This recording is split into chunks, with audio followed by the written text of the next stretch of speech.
Ahmedabad air India विमान हादसे ने सबको हिलाकर रख दिया है। नम आंखों से लोग इसमें जान गंवाने वाले यात्रियों और उनके परिवारों के प्रति अपनी संवेदनाएं व्यक्त कर रहे हैं। ये खबर लिखे जाने तक इस दुर्घटना में जान गंवाने वालों की संख्या 275 तक पहुंच गई है।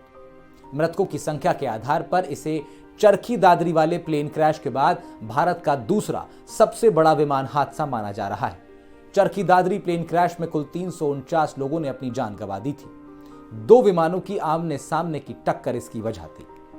लेकिन इस वीडियो में आज हम अब से तकरीबन 40 साल पहले हुए एक ऐसे प्लेन क्रैश की कहानी सुनाएंगे जो भारत में तो नहीं हुआ, लेकिन उसमें मरने वाले कुल 329 यात्रियों में ज्यादातर भारतीय थे। यह विमान कनाडा से दिल्ली के लिए रवाना हुआ था और आसमान में तकरीबन 31,000 फीट की ऊंचाई पर इस जहाज को बम से उड़ा दिया गया।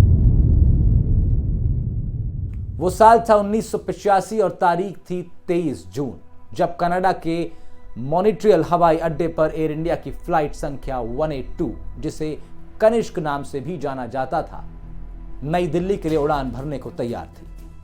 विमान में 86 बच्चों समेत कुल 329 यात्री सवार थे, जिनमें ज्यादातर यात्री या तो भारतीय थे या भारतीय मूल के कनाडाई नागरिक। विमान में सवार यात्री अपने वतन लौटने और अपनों से मिलने को बेताब थे। सब कुछ ठीक ठाक चल रहा था।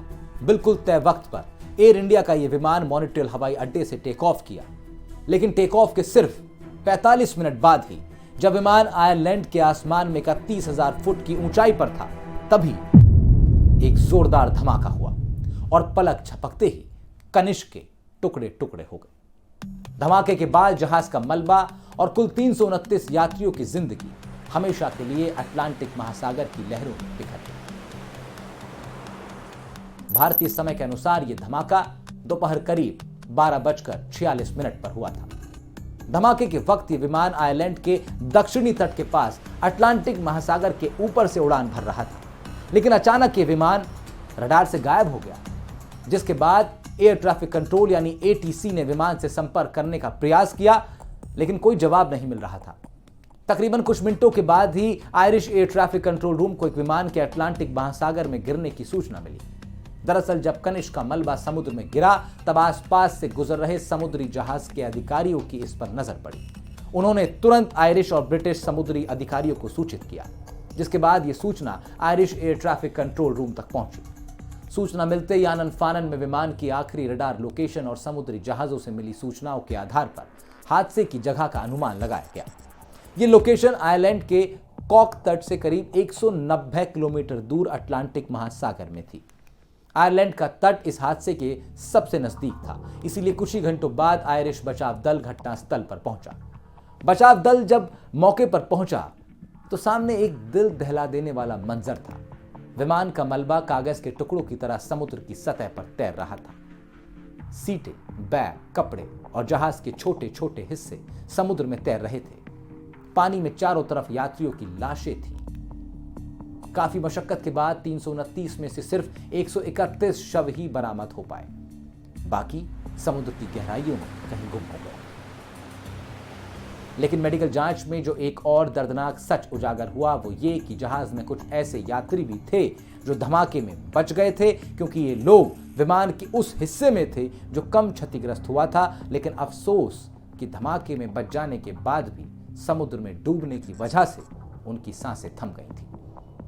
चूंकि इस हादसे का लोकेशन करीब 6700 फीट गहरे समुद्री इलाके में था, इस वजह से ब्लैक बॉक्स और विमान के बड़े हिस्सों को निकालना मुश्किल हो रहा था। आखिरकार कई दिनों के प्रयास के बाद अमेरिकी नौसेना की मदद से ब्लैक बॉक्स बरामद हुआ। जांच शुरू हुई तो पता चला कि यह कोई हादसा नहीं, बल्कि एक सुनियोजित आतंकी हमला था, जिसके पीछे उन खालिस्तानी उग्रवादियों का हाथ था जो 1984 में अमृतसर के स्वर्ण मंदिर में हुए ऑपरेशन ब्लू स्टार का बदला लेना चाहते थे। ऑपरेशन ब्लू स्टार के जरिए इंदिरा गांधी सरकार ने खालिस्तानी आतंकी जरनैल सिंह भिंडरावाले और उसके समर्थकों को हरमंदिर साहिब से हटाने के लिए सेना भेजी थी। इस कार्रवाई में तकरीबन 493 लोग मारे गए, जिनमें 83 जवान भी शामिल थे। एयर इंडिया के जहाज कनिष्क को निशाना बनाकर खालिस्तानी उग्रवादियों ने कथित तौर पर हिंदुस्तान से इसी ऑपरेशन ब्लू स्टार का बदला लेना चाहा था।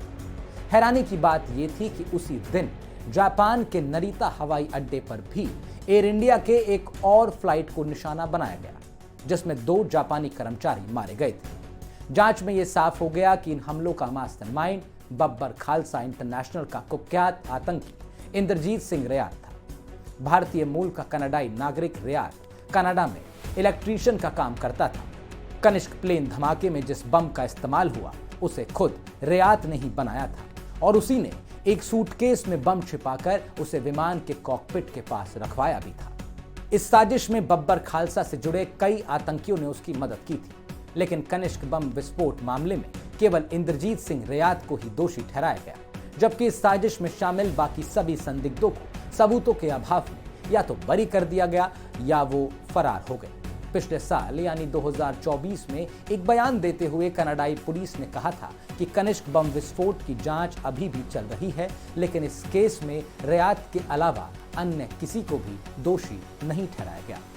हैरानी की बात यह है कि कनिष्क जहाज बम विस्फोट केस में इंद्रजीत सिंह रियात को सिर्फ 5 साल की सजा सुनाई गई थी। कुल मिलाकर कनिष्क 182 की कहानी एक ऐसी त्रासदी है जो दिल को चीर देती है। ये सिर्फ एक हादसा नहीं बल्कि एक ऐसी साजिश थी जो कनाडा की लापरवाही और सियासी खेल की भेंट चढ़ गई। इस साजिश में मारे गए 329 लोगों का परिवार अब 40 साल बाद भी इंसाफ का इंतजार कर रहा है। क्या यह इंसाफ उन्हें कभी मिलेगा? यह सवाल आज भी हवा में तैर रहा है, ठीक वैसे ही जैसे 23 जून 1985 को कनिष्क का मलबा अटलांटिक महासागर में तैर रहा था। इस स्क्रिप्ट को लिखा था मेरे सहयोगी विष्णु शंकर ने। कैमरे के सामने मैं था राहुल भारद्वाज। जानकारी अच्छी लगी हो चैनल को सब्सक्राइब कीजिएगा। नमस्कार।